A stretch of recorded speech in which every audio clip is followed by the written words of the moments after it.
السلام عليكم ورحمة الله وبركاته، يا رب تكونوا بخير. هنتكلم النهارده عن الكالسيوم. طبعا احنا عارفين ان الكالسيوم هو مهم جدا لقوة العظام والاظافر والاسنان. كمان وجوده في الجسم بصورة مظبوطة او بشكل طبيعي بيحمي الجسم من سرطان القولون. بيشتغل كمان الكالسيوم كعامل قلوي. لو حد بيبذل مجهود كبير او بيلعب رياضة لفترة طويلة، الجسم بينتج حاجة اسمها لاكتيك اسيد. اللاكتيك اسيد دي بتسبب او ان هي بتعلي الحموضة في الدم، فيقوم الجسم يستدعي الكالسيوم عشان يشتغل كعامل قلوي عشان يعادل الحموضه والقلويه فين؟ في الدم. الكالسيوم كمان مهم جدا للانقباض العضلي، سواء كل العضلات اللي موجوده في الجسم او حتى عضله القلب. طبعا كلنا عارفين ان مصادر الكالسيوم رقم واحد هو اللبن ومنتجاته. موجود كمان فين؟ موجود كمان في الاسماك الدهنيه.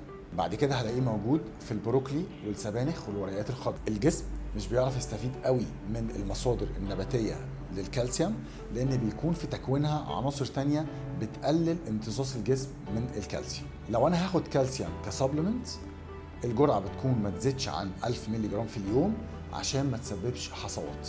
تعالوا كمان النهارده نتكلم عن الاوميجا 3. الاوميجا 3 هي عباره عن احماض دهنيه اساسيه، يعني الجسم لازم ياخدها من بره، يعني مش بيصنعها.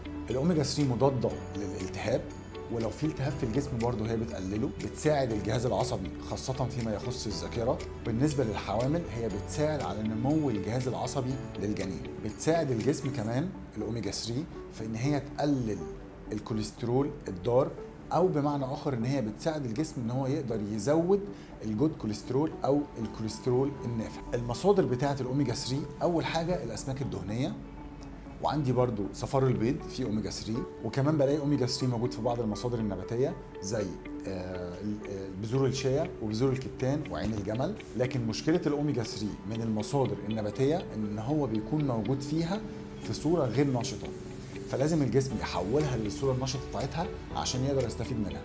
المشكله هنا ان الجسم مش هيقدر يحول اكتر من 2 ل 5% من الاوميجا 3 اللي موجود في الحاجه دي عشان يقدر يستفيد منها، ودي بتكون كميه قليله جدا.